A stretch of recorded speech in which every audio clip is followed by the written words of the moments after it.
নমস্কার, সুপর্ণার cookery Deloitte চ্যানেলের সব ফ্রেন্ডদের স্বাগত আর ওয়েলকাম জানাচ্ছি। শ্রাবণ মাসে স্পেশাল যে সুইটসটা সবার পছন্দের, সেই ঘেওরের রেসিপিটা আজকে আমি বানাচ্ছি খুব ইজি আর সিম্পলভাবে। ঘেওর বানানোর সময় ছোট্ট ছোট্ট টিপসগুলো ফলো করলেই পারফেক্ট ঘেওর রেডি হয়ে যায়। চলুন রেসিপিটা বানাতে বানাতে টিপসগুলো শেয়ার করি আপনাদের সঙ্গে। ঘেওর বানানোর জন্য আমি প্রথমে এখানে 4 টেবিল স্পুনের মতন আমি ঘি নিয়ে নিয়েছি। ওর মধ্যে বরফের একটা পিস নিয়ে আমি ঘিটাকে ভালো করে রাব করে নিয়ে ক্রিমের মতন করে নিলাম। দেখুন এইভাবে একদম ক্রিমের মতন হয়ে যাবে। এরপর আমি এখানে 1.5 কাপের মতন ময়দা ফ্যাটানো ঘিয়ের মধ্যে ভালো করে মিক্স করে নিচ্ছি। একটু একটু করে দিয়ে মিক্স করতে হবে, এখানে একবারে সব ময়দাটা দিলে হবে না। এর মধ্যে আমি চিল্ড মিল্ক নিয়েছি, চিল্ড ওয়াটার নিয়েছি। এই ঘেওরে সব কিছু একদম চিল্ড হবে, ঠান্ডা হবে। ফ্রিজে রাখা ঠান্ডা জল দিয়ে একটু একটু করে আমি ভালো করে ঘেওরের ব্যাটারটা রেডি করে নিচ্ছি। এর মধ্যে আমি 1 টিস্পুন নর্মালি আটা নিয়েছি, 1 টিস্পুন বেসন আর 1 টিস্পুন লেবুর রস মিক্স করে ব্যাটারটা আমি রেডি করে নিচ্ছি। এখানে এই 3টে জিনিস ইউজ করেছি।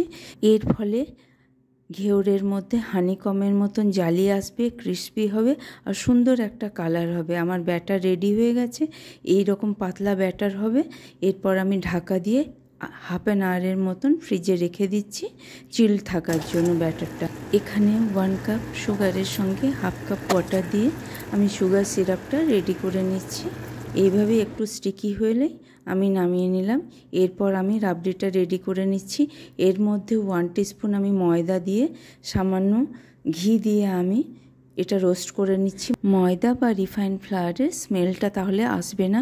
এর মধ্যে আমি মিল্ক অ্যাড করে দিলাম রিফাইন্ড ফ্লাওয়ার দেওয়ার জন্য, মিল্কটা তাড়াতাড়ি ঠিক হয়ে যাবে। এর মধ্যে এখানে 1/4 কাপ মিল্ক পাউডার আর হাফ কাপ আমি পাউডার সুগার অ্যাড করে ভালো করে মিক্স করে নিচ্ছি। এখানে এলাচের গুঁড়ো আমি ছড়িয়ে দিচ্ছি, ভালো করে মিক্স করে নিচ্ছি। এইভাবে সুন্দরভাবে রিফাইন্ড ফ্লাওয়ার দেওয়ার জন্য রাবড়িটা তাড়াতাড়ি ঠিক হয়ে যায়। এর মধ্যে আমি এসেন্স অ্যাড করছি, কেশরের এসেন্স আর পেস্তার এসেন্স, দুটো এসেন্স অ্যাড করছি। কেশর পেস্তা এসেন্স দেওয়াতে একদম রাবড়িটা আইসক্রিমের মতন খেতে লাগে। এখানে আমি পেস্তার কালার আনার জন্য ইয়েলো আর একটু গ্রিন কালার দিয়ে পেস্তার কালার আনলাম।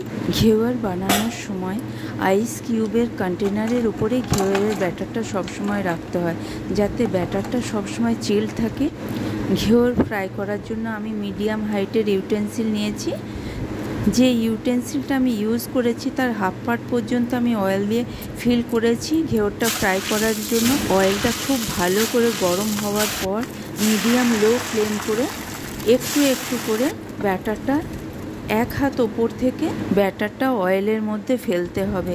একবার ব্যাটারটা দেওয়ার পর সেট হয়ে যাওয়ার পর তারপর দ্বিতীয়বার ব্যাটারটা আবার দিতে হবে। 15 থেকে 20 টাইমস ব্যাটারটা দেওয়ার পর এইরকম একটা সুন্দর থিক ঘেওর রেডি হয়ে যাবে। দেখুন এইভাবে কেশর পেস্তা ঘেওর আমি রেডি করলাম। ভিডিওটা ভালো লাগলে একটা লাইক শেয়ার কমেন্ট করে দেবেন। চ্যানেলটা সাবস্ক্রাইব করে বেল বাটনে প্রেস করে অলে ক্লিক করে দিলেই সব নোটিফিকেশন পেয়ে যাবে। ফেসবুক থেকে দেখলে পেজটা ফলো করে নেবেন। সবাই ভালো থাকবেন, দেখা হবে নেক্সট ভিডিওতে। নমস্কার।